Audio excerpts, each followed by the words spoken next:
मावट। भूमध्य सागरीय पश्चिम विक्षोभों के कारण या पश्चिम विक्षोभों से शीत ऋतु में होने वाली वर्षा क्या कहलाती है?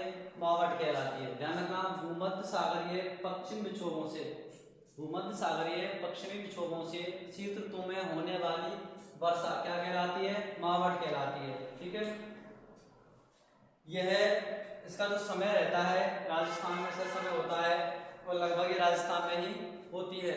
तो यह दिसंबर से जनवरी माह के अंतर्गत होती है या शीत ऋतु कह सकते हैं, शीत ऋतु में होती है। इसका जो सर्वाधिक लाभ मिलता है वह रबी की फसल को मिलता है और रबी की फसल में भी सर्वाधिक जो लाभान्वित इससे फसल होती है वो खाद्यान्न फसल या फिर गेहूं की फसल होती है। यदि हम बात करें इसके उपनाम की, उसको राजस्थान में किस किस नाम से जाना जाता है? गोल्डन ड्रॉप्स या सुनहरी बूंदों के नाम से किसे जाना जाता है? मावट को। ठीक है, इसमें एक आती है पुरवैया। ध्यान रखना, पुरवैया, पुरवैया ध्यान रखना। जो पुरवैया है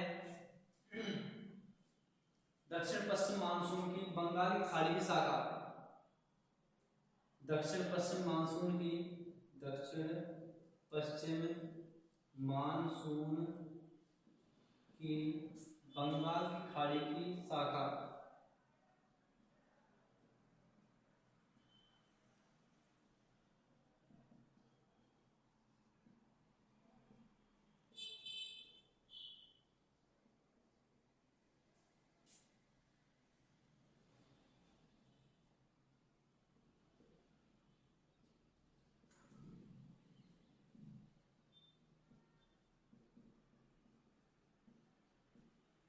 पुरवैया का मतलब होता है, पुरवैया क्या है? दक्षिण पश्चिम मानसून की जो शाखा है बंगाल की खाड़ी की शाखा, दक्षिण पश्चिम मानसून की बंगाल की खाड़ी की शाखा को पुरवैया कहा जाता है। इन्हीं को सामयिक पवन से सामयिक पवन भी कहा जाता है। ध्यान रखना, पुरवैया को इसे सामयिक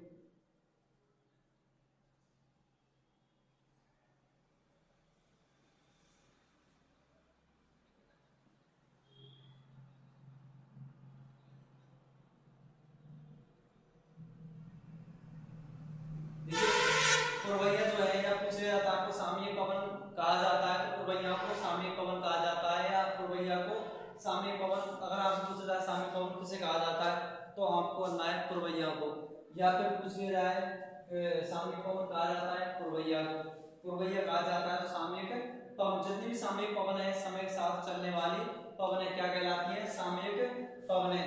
समय के साथ परिवर्तित जो पवनें होती हैं उन्हें हम क्या कहते हैं? सामयिक पवनें कहते हैं। और जो पुरवैया है ये सामयिक पवनें कहलाती हैं।